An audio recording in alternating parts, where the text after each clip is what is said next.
Inaasahang tutulak papuntang Czech Republic sa linggong ito ang delegasyon ng Pilipinas para sa hakbang na maibalik sa bansa si dating Congressman Zaldico.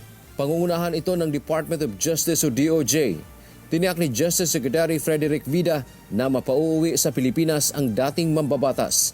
Ito ay sa kabila ng posible umanong paghingi ng asylum ni Ko, tulad ni dating presidential spokesperson Attorney Harry Roque. Kung ano ang gagawin ng kanilang kampo at ng kanilang pamaraan, hindi natin kontrolado yun. Okay? Pero kung ano man yung plano nila na ayaw nilang humarap sa ating husgado, ito ay hindi papayagan ng gobyerno ng Pilipinas. Gagawin natin lahat ng pamamaraan. At titiyakin ko sa inyo, hindi mananalo tayo dito. Maibabalik natin ang akusadong si former Congressman Zaldico. Nais ng gobyerno na harapin ni Ko ang mga kasong isinampa laban sa kanya dito sa Pilipinas.